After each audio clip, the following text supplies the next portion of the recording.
세상의 모든 지식 언더스탠딩. 네. 자, 주말이 다가오고 있는 목요일입니다만 또 오늘은 또 핫한 이슈가 하나 또 있네요. 네. 고려 아연. 아, 그 차트 보셨어요? 주가 차트? 주가 차트 네. 기가 막히더라고요. 어제 네. 그러니까 어제 사상 최고가인 150몇만 원을 찍었다가 네. 어제 하한가를 맞고 네. 100몇만 원으로 끝났다가 오늘은 아마 90만 원대에서 아마 끝난 것 같아요. 네, 오늘은 또 더 내려서 시작했다가 네. 뭐 상승 반전은 못하고 네. 뭐 하락 마감한 것 같습니다. 이 문제를 추적 중인 김상훈 기자, 어서 오십시오. 네, 안녕하세요. 김상훈입니다. 어제 오늘 굉장히 핫했던 뉴스죠. 예. 엊그제죠. 고려아연이 이사회를 열어서 2조 5천억 원 정도의 유상증자를 하겠다라고 하는 엄청난 결정을 내렸는데 지금 영풍 MBK랑 경영권 분쟁 중이잖아요. 네. 그래서 빚내서 뭐 회사 돈 2조 원 들어서 이게 저는 굉장히 큰 악수라고 생각을 하는데 뭐 여튼 그래서 200만 주 넘는 자사들을 사들여서 소각을 하기로 했는데 그때 저희도 한번 얘기를 나눈 적이 있지만 미스테리였던 게 이게 의결권도 없는 자사주를 사는 건데 이게 무슨 의미가 있냐? 라고 다들 많은 생각들을 하셨는데 그게 오히려 이 유상증자 결정이 나오고 난 다음에 오히려 이게 빅픽처가 아니었나? 라고 하는 이제 의구심들이 굉장히 커지고 있습니다. 왜 그러냐면 보통 경영권 분쟁이 일어나는 경우에 사실 일반 공모 유상증자 이번에 고려아연이 하기로 한 게 이거거든요. 이 일반 공모 유상증자가 돈을 안 들이고 가장 효과적으로 경영권을 방어할 수 있는 수단이에요. 일반 공모 유상증자를 하면 맞습니다. 그건 왜 그렇죠? 왜냐하면 일반 공모 기존 주주에게 배정을 하는 게 아니라 일반 공모를 그러니까 일반인들의 불특정 다수에게 공모를 받는 거기 때문에 그렇죠. 네. 일단 주식을 많이 발행하면 발행할수록 나의 경쟁자인 주주의 지분율이 희석이 되겠죠. 근데 그러나 내 지분율도 희석되잖아요. 내 지분율이 똑같이. 희석되지만 예. 신주 발행한 것 중에 20%는 우리 사주조합에 배정을 할 수가 있습니다. 그러면 우호 지분을 그만큼 확보를 할 수 있는 거예요. 일반 공모 유상증자를 하면 20%는 우리 직원들한테 유상증자를 넘길 수 있으니 그렇죠. 그런 걸 하면 20%는 우호가 생기고 그렇죠. 그러니 나머지 풀려있는 80% 중에 30%만 내 지지로 끌어오면 된다. 맞습니다. 우리 직원이 내 편을 들리라고 어떻게 보장하죠? 아니 그러면 이제 김영이 되잖아요. 네. 그 장순원 과장 네. 주총에 꼭 나오세요? 네. 나왔습니까? 찬성입니까? 누가 하는데 회장님이 그렇구나. 너 나에 대해서 찬성이니?라고 묻는데 그거 왜 물으십니까? 라고 할 수 있어요. 그러니 당연히 20%는 주총장에 다 나올 거고 사실 나머지 80%는 주총 안 나오시죠. 뭐 그렇죠. 그러니까 아무튼 그래서 이게 굉장히 효과적인 수단인데 사실 이게 하는 게 쉽진 않아요. 여러 조건들이 필요한데 네. 많은 사람들이 의심하기를 오늘 굉장히 이게 큰 뉴스가 됐는데 이게 오히려 일반 공모 유상증자를 할 수 있는 조건을 만들기 위해서 2조 원이 넘는 빚을 내서 공개 매수를 한 게 아니냐. 공개 매수를 괜히 쓸데없이 하고 소각하고 맞습니다. 일반 공모 유상증자를 할 때는 핑계나 명분이 필요하니까 그렇죠. 어이구 저 자사주 매입 소각하느라고 2조 원이나 빌렸으니 요거 이 갚아야겠습니다. 돈을 갚기 위해서 일반 공모 유상증자를 합니다. 라고 하는 패키지였다는 얘기군요. 그렇게 이제 다들 의심을 하는 것 중에 하나가 이게 굉장히 유명한 사례가 하나 있어요. 예. 2003년에 현대 엘리베이터 경영권 분쟁 사건이라고 아마 진우 선배는 그때 기사 천연병에서 잘 아실 것 같기는 한데 예. 그때 당시에 현대그룹이 정주영 회장의 오남인 정몽원 씨가 예. 이제 물려받았잖아요. 그래가지고 운영을 하다가 IMF 때문에 휘청휘청 했는데 2003년쯤에 불법 대북 송금 사건 때문에 이분이 사옥에서 투신 자살을 하시잖아요. 예. 그래서 갑자기 경영 공백이 생긴 거예요. 그래서 그때 그 경영 공백을 틈타서 미국계 펀드가 현대 지주사였으니 현대그룹의 지주사가 현대 엘리베이터였는데 현대 엘리베이터 지분을 10% 이상 사들입니다. 예. 당연히 깜짝 놀랐겠죠. 그래가지고 그때 당시에 범현대가 가족인 KCC 정상영 회장이 이제 백기사로 나서가지고 지분 한 16.2%를 사들여요. 현대 상선 지분을 그렇죠. 현대 엘리베이터 지분을 예. 지주사니까 여기를 지켜야 전체 그룹을 지킬 수 있으니까. 예. 그래가지고 이제 백기사 역할을 해준 거죠. 근데 백기사 역할을 하고 난 뒤에 현정은 회장이랑 이제 경영에 대해서 여러 이렇게 이야기를 나눴을 텐데 둘이 사이가 틀어집니다. 이제 그렇다 보니까 KCC가 비밀리에 현대 엘리베이터 지분을 사들이는 방식으로 지분을 44%나 끌어모은 거예요. 그리고 갑자기 지분 공개를 하면서 우리가 그룹을 인수하겠다라고 선언을 해버립니다. 현정훈 회장은 당연히 깜짝 놀랐겠죠. 그래서 부랴부랴 이사회를 열어서 기존 주주가 아니라 불특정 다수를 대상으로 하는 일반 공모 유상증자 방식으로 1,000만 주 신주를 발행을 하겠다. 그때 당시 현대 엘리베이터 발행 주식 560만 주였거든요. 아, 현정은 회장도 그때 1,000만 주의 일반 주주가 생기면 그 중에 20%는 우리 직원들한테 나눠줄 수 있고 그렇죠. 그 직원은 주총에 나오라면 나오고 찬성하라면 찬성할 테니 맞습니다. 나머지 80%야 그냥 주총장에 올리 없는 분들이고 그렇죠. 그 우호 지분 만들 수 있는 좋은 방법이다라고 맞습니다. 생각했다는데 그런데요. 그렇게 해서 이제 신주 발행을 하겠다고 했는데 그때 당시에 KC가 너무 깜짝 놀란 거죠. 그래가지고 KCC가 뭐라고 어떤 걸 했냐면 원래 신주 발행이라고 하는 거는 기본적으로 기존 주주의 권리를 침해하는 거기 때문에 그렇죠. 일반 공모니까. 맞습니다. 네, 예. 어쨌든 그 상법이라고 하는 게 주주의 권리를 보호하는 거잖아요. 일단은 그렇죠. 주주에게 증자 참여 권리가 있다고 보는 거죠. 맞습니다. 그래서 신주를 발행을 하는데 기존 주주가 아니라 제3자 배정을 하려면 경영상의 구체적인 특정한 목적들이 있어야 되는데 뭐 예를 들면 신기술을 도입하기 위해서 막대한 돈이 필요하거나 아니면 갑자기 그 빚의 만기가 많이 들어와서 목돈으로 갚아야 되거나 이런 경우가 있을 경우에 3자 배정으로 신주 발행을 할 수 있다라고 하는 엄격한 조항이 있는 건데 네. 요걸 물고 늘어지는 거예요. 요거는 경영권 분쟁 중인데 경영상의 어떤 목적이란 게 없다. 그냥 무조건 일반 공모 유상증자를 한다고 하는 게 말이 되느냐. 맞습니다. 그래서 그때 당시 어쨌든 법원에서 다툰 거예요. 가처분 신청을 했어요. 그 당시. 가처분 신청을 했습니다. 신주 발행 금리 가처분. 그래서 법원에서 네. 이걸 인용을 해줘요. 왜냐하면 이게 신주 발행 무효 소송을 하게 되면 예. 이미 발행이 되고 난 뒤에 섞여버리잖아요. 섞여버리잖아요. 안 그래서 됐다, 안 사실 이거는 신주 발행 무효 소송 같은 경우는 별 의미가 없습니다. 그렇지. 현실적으로. 그래서 이렇게 그 일반 공모 방식으로 유증을 하게 되는 경우에는 경영권 분쟁이 생겼다라고 하면 그 경쟁자인 경우에는 바로 가서 법원에 가처분 신청을 먼저 해야 되는 거예요. 예. 아, 얘네 유상증자 못하게 좀 말려주세요. 맞습니다. 근데 그 당시에는 법원이 그래 너 유상증자 하지 마 라고 맞습니다. 했어요? 법원에서 판단을 하기를 요거는 경영권을 방어하려고 신주를 발행하는 거다. 니네들 경영상의 특별한 목적이 보이지 않는다라고 판단을 해서 KCC의 주장을 인용을 해준 거예요. 물론 결국에는 그 경영권 분쟁은 현대그룹이 이기긴 했습니다만 예. 네. 그거는 이제 KCC 쪽에서 KCC 쪽에서 졌어요. 졌어요. 진 이유가 뭐였냐면 비밀리에 지분을 사모았기 때문에 그건 요거는 공시의무를 위반해서 의결권이 없다. 라고 판단을 예. 해서 어쨌든 결국 패싸움에서 현대그룹이 이기긴 했습니다만 여튼 선례가 남아있다는 거죠. 아. 일반 공모 방식으로 제3자에게 신주를 발행을 할 때는 네. 이런 목적이 분명히 있어야 되는데 경영권을 방어하기 위해서 이런 거 하면 안 돼. 라고 하는 선례가 있기 때문에 네. 아, 목적을 사실- 만들기 위해서 거꾸로 괜히 자사주를 사느라고 돈 빌린 거 아니냐는 의혹이 생길 수 있군요. 맞습니다. 이제 그렇게 다들 의심을 하죠. 실제로 그리고 어떤 일이 있었냐면 요게 굉장히 중요한 스모킹 건 같은 건데 이번에 그 유증을 한다고 하면서 증권 신고서를 냈을 거 아니겠습니까? 예. 네. 증권 신고서를 냈는데 그 중에 기업 실사 보고서라고 하는 보고서가 있어요. 여기 보시면 실사 기간이 2024년 10월 14일부터입니다. 예. 14일이 어떤 날짜냐면 이날이 딱 그 어디죠? 그 MBK? MBK와 영풍 측에서 공개 매수를 마감한 날이에요. 그 다음부터는 자사주 매입을 위한 자사주 매입은 이미 그 전부터 계속 쭉 진행이 돼 진행되고 있었고 있었고. 아직 끝나지 않았고. 예. 그러니까 이때 기업 실사를 했다라고 하는 거는 공개 매수 결과가 어떻게 나올지도 모르는 상황에서 이들이 이미 그 전부터 14일 이전부터 그 유증이라고 하는 거를 일반 공모 방식의 유증을 계획하지 않았냐. MBK가 그 공개 매수에 일부 성공하고 나니까 네. 바로 다음 날 기업 실사 들어오면서 유상증자를 사실상 생각한 거 아니냐? 그렇죠. 그럴 수 있죠, 당연히.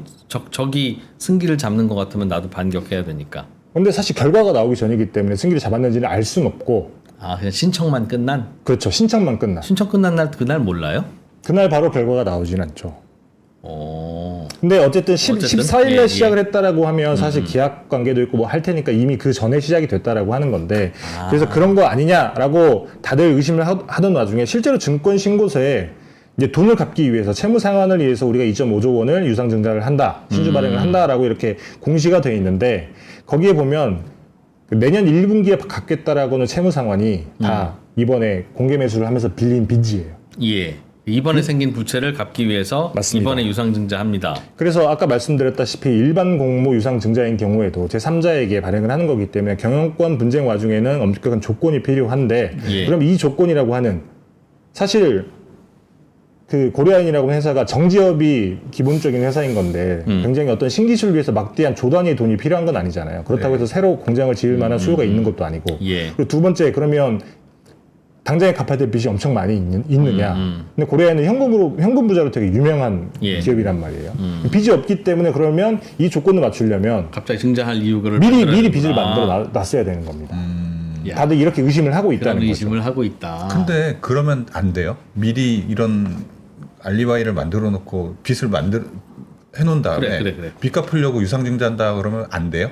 법에 어긋난 거예요?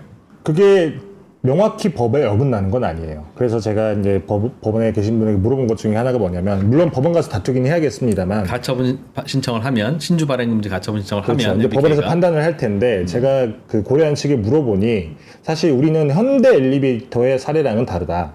보통 그 신주 발행이라고 하는 게 상법에도 조항이 있기도 하지만 일반 공모 유상 증자인 경우에는 상법의 특별법이라고 할 수 있는 자본시장법에도 조항이 있다고 하더라고요. 그래서 현대 엘리베이터 같은 경우에는 이 둘 다 규율을 받긴 하지만 정관에서 굉장히 구체적으로 이런 목적이 있는 경우에만 신주 발행을 할 수 있다라고 적시를 해놨기 때문에 법원에서 가처분 인용을 해준 거고, 현대 엘리베이터는 현대 엘리베이터 회사 정관에 맞습니다. 함부로 유상증자 같은 거 하지 마. 그쵸. 그런 게 있나 봐요. 그런 게 있었다고 해요. 고려안 측 주장에 따르면. 근데 고려아연에는 고려안 그런 거 같은 경우 없어? 우린 그런 게 없다. 그렇기 때문에 법원에서 따져봐야 되지 이게 법률적으로 문제가 있다라고 판단할 수 없다라고 하는 게 고려안 측의 주장입니다. 근데 다만 여기까지만 되면 또 이렇게 다툼이 계속 이어질 수 있었는데, 문제는 뭐냐면 오늘 오전에 저기 어디죠? 금감원에서 갑자기 미래에셋 공개 매수를 주관하고 그 다음에 이번에 그 유상증자까지 맡은 이 미래에셋 고려아연 쪽 주관사. 맞습니다. 예. 그 현장 조사를 갑자기 나갔거든요. 그 현장 조사를 왜 나갔냐라고 했더니 이런 게 있는 거예요. 여기 보시면 그때 당시 공개 매수를 할 때 예. 공시를 한 내용이에요. 고려한 측에서. 여기 본 공개 매수를 통해서 취득하는 자기 주식 전량을 적법함 절차에 따라 소각함으로써 주주 가치를 제고한다. 예. 이 말인즉슨 이 자사주 공개 매수가 경영권 방어를 위한 게 아니다. 실제로 법원에서 그렇게 판단을 해서 가처분을 안 받아줬잖아요. 예. 이게 있고 뒤에 있는 이게 진짜 핵심인데, 공개 매수 이후 회사의 지배구조, 재무구조, 사업 내용의 등의 변경을 가져오는 구체적인 장래 계획을 수립하고 있지 않다. 그러니까 재무구조, 그러니까 우리가 유상증자라든지 뭐 이런 재무구조 변화에 대한 계획이 없다라고 약속을 했는데, 공개 매수가 끝나자마자 갑자기 유상증자를 한다고 결정을 하니, 그러니 공개매수 끝나고 나서 유상증자할 사정이 생긴 것일 수도 있겠으나 그렇죠. 너희들 저 보고서 낼 당시에 이미 회사에 유상증자 계획이나 이런 거 다 있었지. 그렇죠. 아까 말씀드린 14일이라고 하는 게 그 일종의 하나의 그 증거가 될 수도 있는 거고. 미래에셋의 증거 잡으러 갔군요. 그럼 맞습니다. 금감원이. 그래서 이번에 금감원이 아까 오후에 브리핑을 하면서 했던 얘기가 그런 거예요. 똑같이 공개 매수도 미래에셋에서 했고, 예. 그 유상증자도 미래에셋에서 했는데 어떻게 서로 모를 수 있냐? 어떻게 서로 모를 수가 있냐. 그리고 심지어 같은 팀이라는 보도도 나왔습니다. 아, 그러니 그 팀에 가서 서랍을 뒤져보든 어떻게 하든 하면 맞습니다. 우리의 계획이 이렇습니다라든가 유상증자와 관련한 어떤 내용을 사전에 적어 보고서 낼 당시에 이미 왔다 갔다 한 그렇죠. 흔적이 있을 수 있다. 그러면 굉장히 의도된 바라고 하면 사실 이렇게 공개 매수를 할 때 이런 식의 약속을 하면 안 되는 거죠. 공시이기 때문에. 근데 이건 거짓말을 했다는 거잖아요. 그래서 금감원에서 판단하고 있는 게 이게 부정거래일 수 있다는 거예요. 야, 근데 유상증자 발표를 어제 오전에 했는데 네. 금감원이 이런 의혹이 있네 싶어서 하루 만에 가서 그걸 하고 왔어요? 일단 어제 저녁부터 오늘 아침까지 기사가 나왔어요. 이 14일에 대한. 이 14일이 뭐냐. 그리고 니네가 이렇게 약속을 했는데 왜 갑자기 유상증자를 하냐. 아, 그거를 언론이 지적을 맞습니다. 했어요. 언론 MBK에서 지적해서 언론이 받았던 어쨌든 뭐 그럴 수는 있죠. 그거 보고 금감원은 출동했다. 아마도 그런 것으로 추정은 되는데, 여튼 금감원이 최근에 둘이 너무 이렇게 격하게 다투다 보니 예의주시에 모니터링을 하고 있었겠죠. 네네, 알겠습니다. 이런 와중에 이런 의혹이 나오니까 금감원에서 바로 현장 조사를 했고, 야, 저러면 유상증자를 하려면 MBK에서 분명히 신청할 게 뻔한 신주 발행금지 가처분 소송에서도 네. 법원을 설득해야 되고 판사가 그래 너는 해라 너희는 현대 엘리베이터랑 좀 사정이 다른 것 같네라고 해야 되는데 모르겠습니다. 큰 시각에서 보자면 누가 봐도 이거 경영권 지키려고 하는 유상증자인데 그렇죠. 그 당시에도 그랬고 실질이 같은데 과연 형식의 어떤 차이로 뭘 해줄 수 있을지도 잘 모르겠고. 근데 사실 법률적인 형식은 갖췄겠죠. 그래서 어찌됐든 법률적 형식 때문에 처음에 그 가처분 신청할 때도 이거 배임이다. 예. 이게 누가 봐도 경영권 방해인 건데 이게 무슨 자사주 소각 주주가치 재고냐. 그래서 배임 회사 돈을 쓰는 건 배임이다라고 가처분에 2번이나 갔지만 형식적 논리로 2번 다 고려한 측이 이겼잖아요. 예. 그렇기 때문에 이번에도 이제 그런 어떤 형식적인 법적인 논리는 고려한 측에서 맞춰놨을 텐데 문제는 이렇게 14일이라고 하는 숫자와 그 다음에 거짓말을 했다는 부정거래 의혹이 벌어지면서 이게 판세가 갑자기 뒤집힌 겁니다. 그러면서 금감원이 저 유상증자를 하겠다는 신청에서 네. 뭐 자꾸 금감원이 심사하는 것도 있잖아요. 지난번에 그래서 우리 두산그룹이 뭐 저 인프라코어랑 뭐랑 붙이고 떼고 하려다가 계속 빠꾸 맞은 게 그거 아닙니까? 맞습니다. 그래서 금감원이 오늘 브리핑할 때도 명시적으로 그렇게 얘기를 했어요. 금감원이 가지고 있는 거는 승인이 아니라 이게 정정 요청인데 이걸 충분히 활용해서 우리가 그 증권신고서를 면밀하게 들여다보겠다. 유상증자 증권신고서. 그래서 사실 이런 말이 없었다라고 하면 오늘 바로 그 MB 영풍이나 MBK 측에서 가처분 신청이 들어갔을 거예요. 네. 시간이 늦으면 안 되니까. 아하. 근데 다만 MBK나 그 영풍 쪽에서 가처분 신청했다는 아직 소식은 안 들리거든요. 예. 네. 금감원에서 면밀히 보고 있기 때문에 이걸 기다리고 있는 게 아닐까라고 판단이 듭니다. 그러면 캘린더상으로는 유상증자는 실제로 언제 하기로 했습니까? 11월 내일부터가 11월인데 12월 달에 청약이 12월 3일 사일이에요. 한 달 후에 하기로 했으니까 한 달 사이에 MBK는 막으려면 금감원의 심사로 막든가 맞습니다. 막히던가 아니면 가처분에서 스스로 막던가. 법원에 가처분 신청을 해서 법원이 그러지 말라고 판결을 내려주던가. 그렇죠. 근데 사실 만약에 이런 사실들이 알려지지 않았다라고 하면 저는 고려한 측이 이겼을 것으로 가처분도 이겼을 것으로 판단하는 것 중에 하나가 이게 그러면 갚아야 되는 정당한 빚인가라고 하는 게 일단 첫 번째잖아요. 네. 근데 이미 법원에서 요거는 니네가 빚낸 거 정당한 빚이야. 회사 빚으로 내도 되는 빚이야. 예. 라고 이미 그 판단을 해줬기 때문에 이번에도 그러면 그 정당한 빚인데 요거 갚는다고 유상증자하는 게 안 돼? 당연히 된다라고 판단할 수밖에 없었을 거라고 저는 판단을 하거든요. 왜냐면 그게 아니라 이거 뒤집으려면 본인들 얼굴에 침을 뱉어야 되는 거잖아요.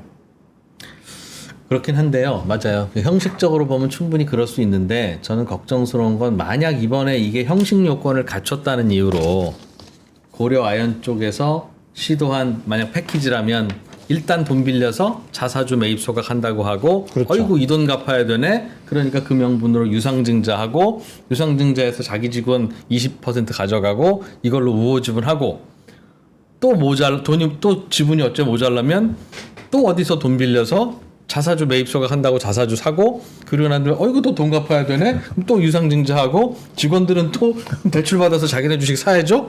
그거야 이제 직원들 사정이지 회장님 사정은 아니죠. 맞습니다. 이게 합법적으로 된다면 우리나라에서는 이제 절대로 적대적 M&A는 안 되는 거고. 맞습니다. 굉장히 그렇게 될거 완벽한 아니겠어요? 조식이 방어 조식이 만들어지는 이거는 거죠. 그럼 이번에 오케이 해줬는데 다음에는 하지 말라고 할 명분이 뭐가 있어요?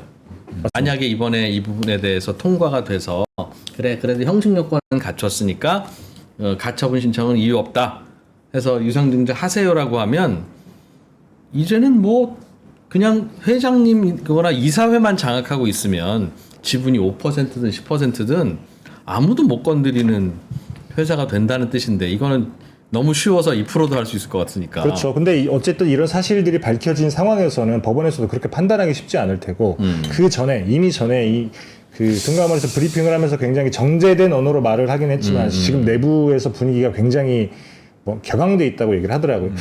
뭐 속된 말로 눈이 먼 거 아니야? 얘네들 어떻게 이런 판단을 할 수가 있지?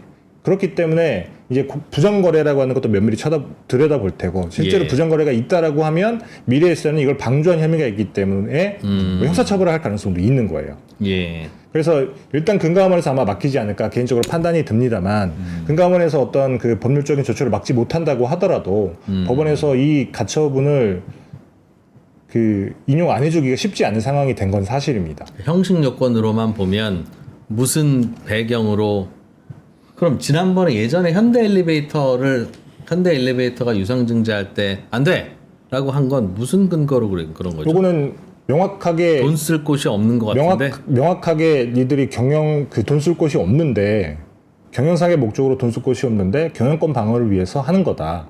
라고 본다는 거죠. 라고 봤죠. 법원 판단이. 근데 다만 이번에는 그렇게 판단하기는 쉽지 않았을 텐데 왜냐면 법원 자체가 요거는 회사 돈을 쓰는 게 맞아. 빚내서 해도 돼. 라고 이미 판단을 해줬기 때문에. 부채니까. 그렇죠. 예전에 현대 엘리베이터도 그 돈 쓸 용도를 어디 할 명분이 없어서 못 만들지는 않았을 거고 분명히 뭐 신규 사업 진출이든 뭐 설비 투자든. 근데 그게 뭐 단순히 선언한다고 되는 건 아니고 이걸 하겠다라고 하는 게 충분히 법원에 설득이 돼야 되는 거죠.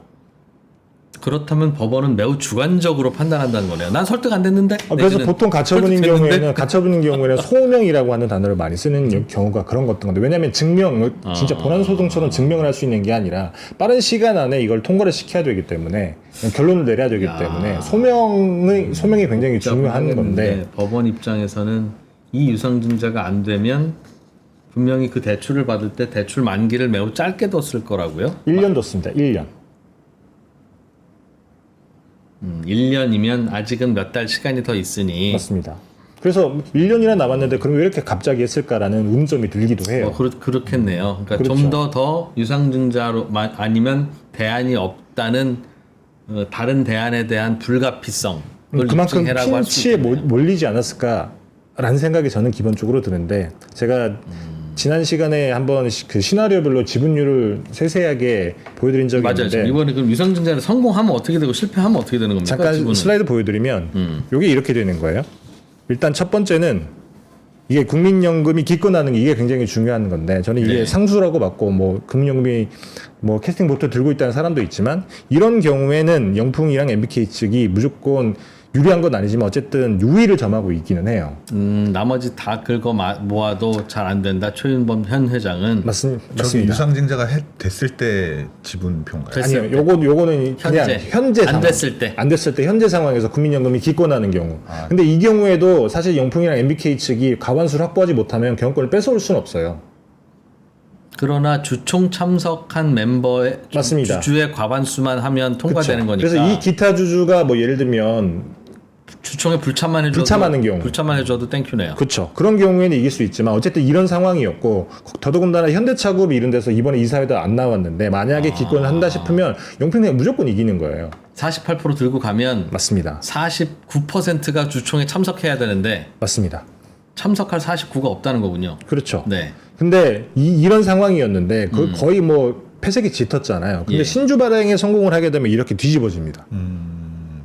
우리 사주 들어오고 우리 사주 들어오고 기타 주주들이 생기기 때문에 일단 기본적으로 우호 지분이 100% 본인들 편을 든다는 가정하에 현대차도 다 맞습니다. 최윤범 회장 손 들어준다는 가정하에 일단 지분율도 앞서고 더더군다나 39.28%라고 하면 가반수를 못 잡고 있기 때문에 예. 그러면 일단 기본적으로 이번 주총 임시주총에서는 경영권을 안 뺏길 가능성이 있는 거예요. 만약 저렇게 되면 저 신주 기타는 뭐고 기존 기타는 뭡니까? 이거는 원래 있던 기존 기타 주주. 우리 개인들 그렇죠. 그 일반 마음이 공무 유상증자를 했을 때 또 들어오는 생기는 신주. 개인들. 맞습니다.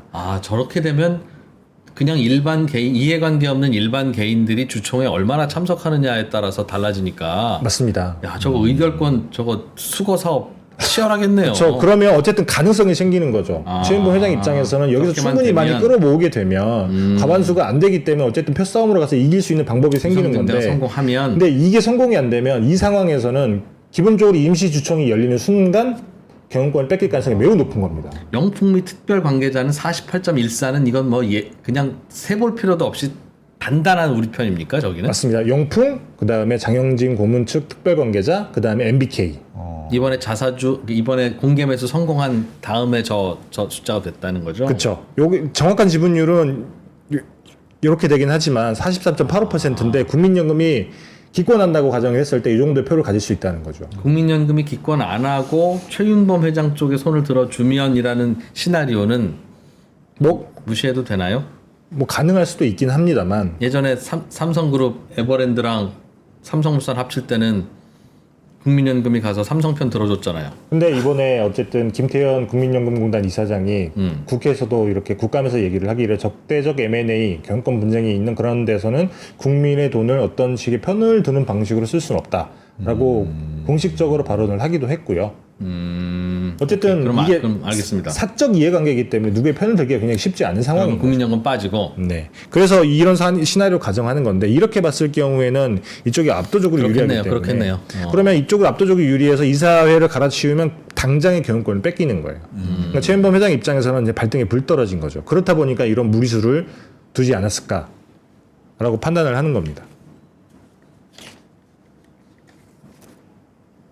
사실 이렇게 돼서 우호 지분을 많이 확보한다는 의미보다는 영풍이랑 MBK 쪽에서 출석표 과반 이상을 못 가져가게 만드는 게 목표예요. 그렇겠네요. 맞습니다. 국민연금에 기권을 하면 저렇게 된다. 그렇죠. 39 정도 신주를 발행하면 저렇게 되고 네. 이번에 증자가 안 되면 어떻게 된다고요? 이번에 증자가 안 되면 딱 이 상황인 거죠. 48.14. 네. 저러면 52% 정도를 다 긁어 모아서 주총에 가야 되는데 최윤범 회장 쪽은 그렇죠. 7.56%를 거의 다 긁어가야 되는데 이게 물리적으로 가능하냐. 저거를 공개 매수해서 다 가져가야 되겠네요. 그럼 사실상 공개 매수를 뭐 또 할 수도 있긴 합니다만 뭐 어쨌든 그 판단을 한 건 아니고 유상증자라고 하는 그래서 사실 애초 당시의 목표는 유상증자가 아니었을까라고 다들 의심하는 게 그런 것 때문인 거예요. 공개 매수는 사실 의결권이 없기 때문에 이게 무슨 바보 같은 짓이지라고 당시에는 생각을 했지만 유상증자까지 생각을 하게 되면 이게 한 줄로 꿰어지는 겁니다. 근데 유상증자가 오케이가 좀 되거나 그러면 전쟁 다시 벌어지는 거네요. 근데 그렇죠. 유상증자가 오케이가 된다라고 하면 이 경영권 분쟁은 다시 또 굉장히 오랜 시간 진행이 될 거예요. 아니 그러면 어제 유상증자 한다고 공시했을 때 주가가 왜 내렸죠? 올랐어야 되잖아. 야 이제 다시 전쟁이 분다보다 유상증자가 성공하면 이거 말이 되네. 근데 어쨌든 기존 주주들 입장에서는 지분율이 희석되는 거잖아요. 그러니까. 그렇죠. 그리고 사실 이런 판단도 했을 거예요. 진짜 정말 핀치에 몰렸구나. 최현범 회장 측이. 그러면 우리가 생각했던 것처럼 백중세가 아니구나. 라고 판단을 했을 수도 있는 거죠. 저건 소각한다는 자사주 다 소각하고 네. 한 건 그런 건가요? 그렇죠. 계산은? 의결권이 없는 자사주는 빼고 소각한다고 가정한 뒤에. 그럼 지금은 방법이 하나 저는 이럴지도 모른다는 생각을 하는 게 자사주는 지금 이번에 모았죠. 돈 빌려서. 맞습니다. 이거는 언제까지 소각해야 되는 거예요? 소각 기한이 있는지는 모르겠어요. 그죠? 네. 그러면 임시주총할 때까지는 소각 안 해도 되잖아요. 만약 그렇다면 그렇죠. 그 자사주를 임시주총하기 전에 우호 세력한테 넘기면 소각하기로 한 자사주는 넘기면 안 되나요? 넘길 수는 없습니다. 이미 법원에서 그렇게 얘기를 했기 때문에. 근데 가지고 있는 자사주 1.4%의 기존 자사주가 있기는 해요. 그거는 우호 세력한테 넘길 수도 있다는 그래서 거죠. 사실 이번 그 이사회에서 그 결정을 할 거라고 다들 예상을 했는데 이사회에서 그건 안건으로 다루지 않고 그냥 유상증자로 바로 가버린 거예요. 그럼 아까 우리 김상훈 기자님이 계산해 주신 저 지분에는 네. 그 1점 몇 %도 이게 중요해 보이는 숫자라서 여쭙는데 그건 어떻게 반영이 된 거예요? 그거는 자사주기 때문에 의결권이 없어서 빠져 있는 거죠. 없다고 가정하고. 맞습니다. 그런데 눈 딱 감고 우호 세력한테 넘길 수도 있잖아요. 지금 최현범 회장 쪽이. 그러면 그렇죠. 최현범 회장 쪽 표가 되는 거잖아요. 맞습니다. 그렇게 되면 또 개가 싸움이네요. 근데 이게 금융당국에서 유권 해석해 놓은 것 중에 하나가 자사주를 여러 번 발행을 했으면 지금 팔 수 있는 자사주도 마지막 자사주의 그 신탁기한이라고 하거든요. 처리기한. 그러니까 마지막 자사주가 발행이 된 그날부터 6개월 뒤에 처분할 수 있어. 예. 라고 하는 그 유권 해석이 있기 때문에 원래는 팔 수 있었던 1.4%의 자사주도 6개월 뒤 내년 4월 이후에 팔아야 되는 거예요. 그때까지는 팔 수 없는 건데 네. 문제는 당장의 임시주총이란 말이에요. 근데 내년 4월에 누군가 팔아서 우호 지분 만드는 건 아무 의미가 없습니다. 지금 당장 MBK가 임시주총을 소집해서 경영권을 가져가게 되면 이길 수 없으니까. 그래서 당장 뭔가 조치를 취해야 되는 방법이 필요했던 거고 그게 유상증자였다. 그쵸. 일반 공모 유상증자였던 거죠. 당장 다음 달 12월 3, 4일에 결론을 낼 수 있으니까. 아하. 그리고 나서 그 이후에 임시주총을 한다. 맞습니다. 그때까지 임시주총 계속 미루겠죠. 그럼 유상증자가 이번에 성공이 되면 이건 피 터지는 싸움이 될 테고. 뭐 저는 개인적으로 유상증자 하기가 쉽지 않을 거다. 라고 보시는군요. 맞습니다. 왜냐하면 아까 말씀드렸다시피 일단 금감원에서 이거는 말이 안 되는구나라고 판단을 하고 있는 것으로 보이고 그다음에 이런 상황들이 만천하에 드러났기 때문에 법원 같은 경우에도 요게 그러면 그때 당시에는 가처분 이게 배임이 아니다 주주가치 제고를 위한 거다 경영권 방어를 위한 목적으로 자사주 공개 매수를 하는 게 아니다라고 판단을 했지만 그게 아니다라고 하는 게 사실 명확하게 드러나 버렸잖아요. 근데 그걸 믿고 요거는 괜찮다라고 판단을 해줬는데 그게 아니라고 하면 처음부터 다시 생각을 해야 되는 거죠. 그러면 요 빚을 낸 거는 잘못된 빚이네라고 판단이 들게 되면 그러면 이게 니네가 정당한 목적으로 빚을 갚기 위해서 신주 발행을 하는 게 아니라 경영권 방어를 위해서 신주 발행을 하는 게 되잖아. 그러면 안 돼라고 판단할 수밖에 없지 않을까. 그렇게 보는 게 뭐 당연한 거 아닐까요? 유상증자를 하는 가액은 한 주당 60몇만 원이라고 발표는 했던데 네, 67만 원. 근데 그거는 공시를 제가 자세히 보니까 그냥 가정인 거 아예 아무 의미 없는 숫자고 맞아요. 맞습니다. 실제 유상증자 그 기준일 나중에 정해지면 그때부터 한 일주일 주가 요 평균에서 정하더군요. 거기서 할인. 맞습니다. 그 청약하는 기간의 거래일 기준으로 3일이랑 5일 전에 네. 주가의 가중평균 주가. 거기서 30% 할인. 맞습니다. 그러니까 엊그저께 갔던 150만 원으로 주가가 다시 가면 그럼 더 높아질 테고. 거기서 30% 할인해 봐야 120만 원이니까 네. 주당 120만 원의 유상증자가 되어야 되는 거군요. 그러면 실패를 하겠죠. 그럼 이 정도. 최현범 회장은 지금은 주가가 좀 내리길 바라겠군요. 뭐 아마도 내시면 그러지 않을까 그래야 싶은데 지금은 유상증자가 편하게 들어올 거고. 지금은 주가보다는 지금 벌어진 일을 또 수습하는데 더 MBK 쓰지 입장에서는 않을까 싶은데요. 주가를 좀 올려놔야 유상증자가 다 금감원도 통과하고 가처분도 통과해서 진행되더라도 막을 방법은 주가가 비싸져서 유상증자 들어가는 가격이 한참 비싸지면 막 100만 원 이렇게 그렇죠. 되면 그러면 유상증자 그럼 흥행이 우리 실패하고 사주도 나 이 회사 안 다니고 말지 빚내가지고 이 주당 100만 원에 샀다가 옛날 주가로 돌아가면 어떻게 일 수도 있겠고. 그럴 수도 있죠. 알겠습니다. 야 진짜 매일매일 이렇게 박진감 넘치는 일이 현실적으로 매일 발생하니 우리나라는 책을 읽기가 어렵습니다. 아니, 세상에 일이 드라마 같은 일이 매일 벌어지니까. 그렇군요. 어떻게 보세요? 어떻게 될 것 같아요? 유상증자 될 것 같아요? 아니면 안 될 것 같아요? 김상훈 기자님은 좀 어렵지 않을까? 라는 생각이신 것 같은데.